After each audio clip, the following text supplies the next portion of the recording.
Hey everyone, today we're breaking down something that's been bugging a lot of people following the Jay Slater case. The claim that his body was identified using fingerprints just 2 days after it was found in a ravine in Masca, Tenerife. Now, interestingly, Mark Smith wasn't making videos back then, but we were watching, listening, and taking notes. Around that time, there was some early commentary on TikTok from a user called Bobs and Bits, a self-described forensic science student who offered initial analysis.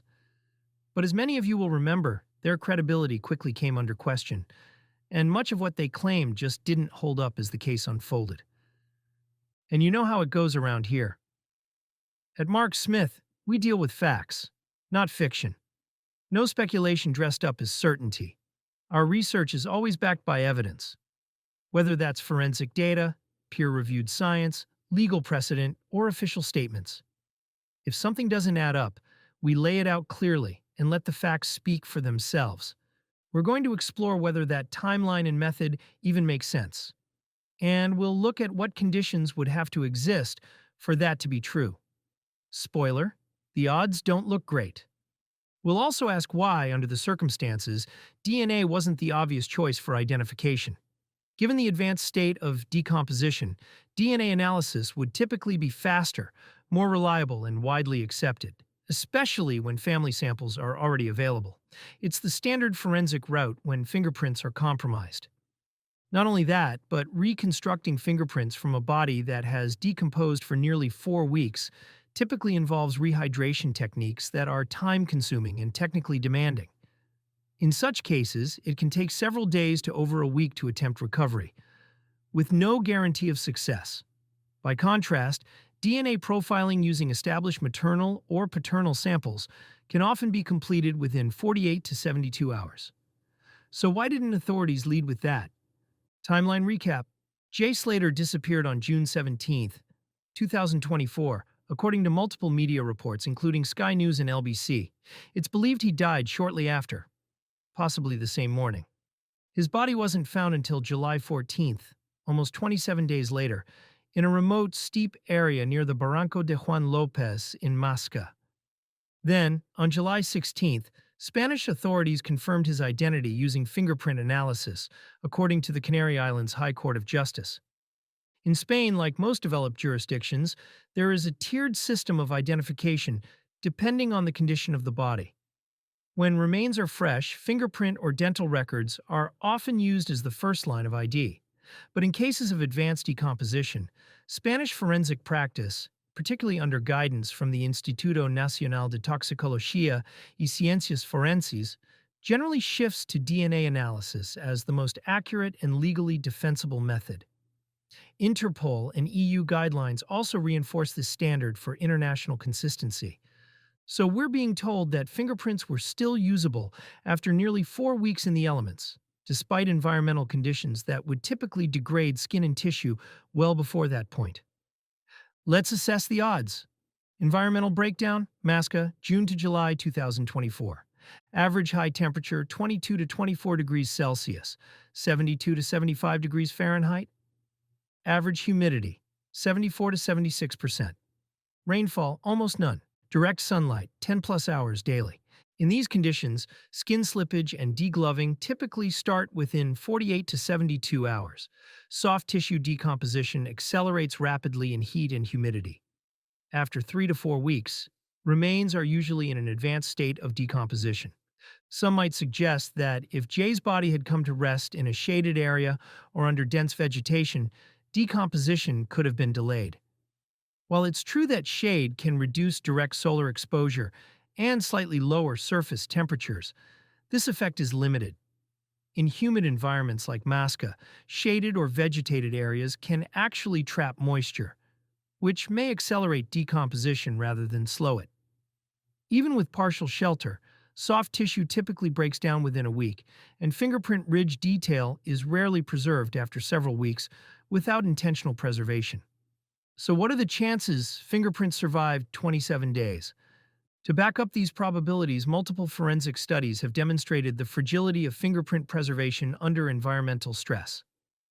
For example, one study in Science Direct found that squalene, a key compound in fingerprint residue, degrades significantly within 7 days under warm, humid conditions. Another study published in the International Journal of Legal Medicine found successful internal fingerprint recovery from buried remains up to 10 days post-mortem. But results sharply declined after that point. These findings align with the consensus that identification via fingerprints becomes highly unreliable past the 2-week mark without preservation or mummification. Standard recovery within 48 hours, approximately 95%. After 7 days in heat, approximately 30 to 40%. After 14 days, approximately 10 to 15%. After 27 days, Masca exposure, less than 5%.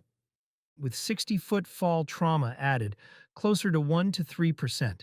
So unless extraordinary preservation occurred or the body wasn't there the whole time, the fingerprint claim strains scientific credibility. Family discouraged from viewing the body. According to The Sun, Tenerife authorities informed Jay's family that his body had become very deteriorated, and they were advised not to view his remains due to the condition. That level of decomposition aligns with what we'd expect, and contradicts the idea that usable fingerprints were still present. Why DNA would have made more sense? DNA can be extracted from teeth, bone, or deep tissue even after weeks. Debbie Duncan confirmed that family DNA was provided. Spanish Forensic Institutes, INTCF, follow Interpol guidance, prioritizing DNA in degraded cases. The US DOJ also names DNA as the most accurate method in such cases. In Spain, forensic teams are obligated under the Ley de Enjuiciamiento Criminal to use the most reliable means available for identification, especially in court-ordered autopsies.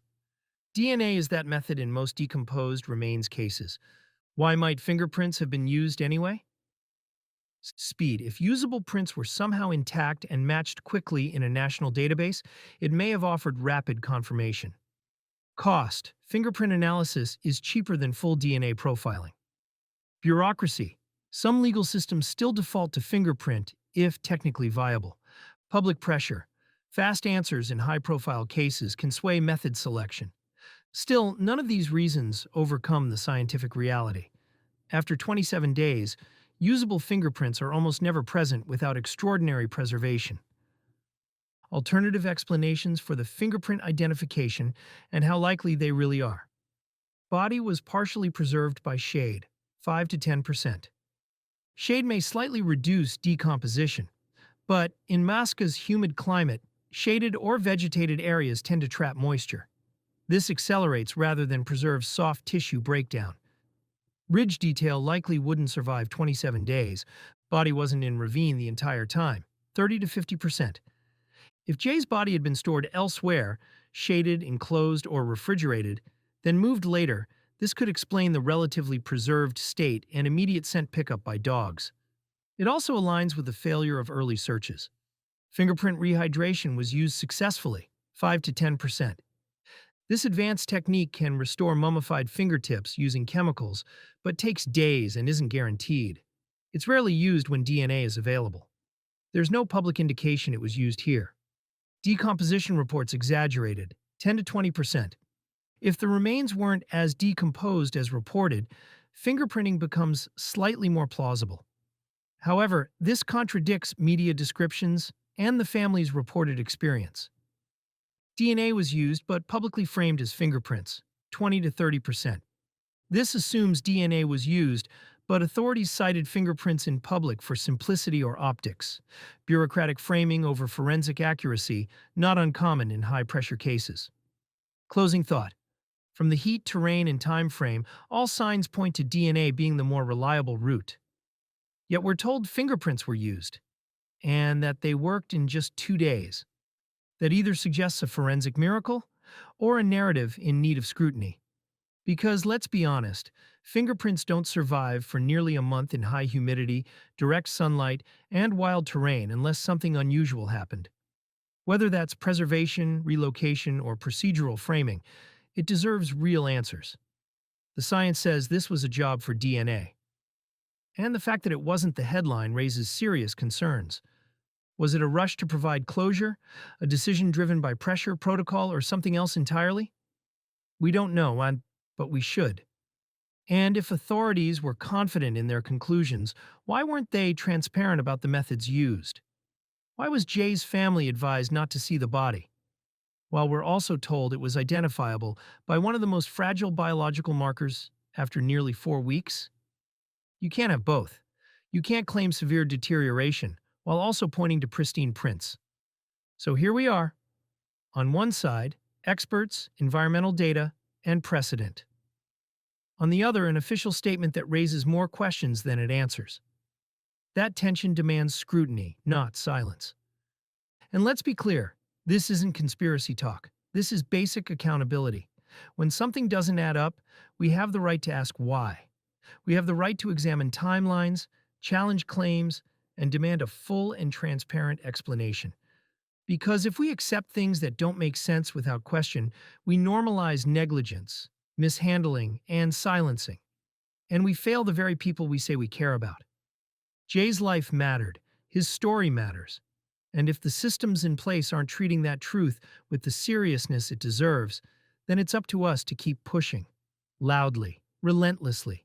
Jay deserves better. Jay deserves answers. Jay deserves the truth. Justice for Jay, always.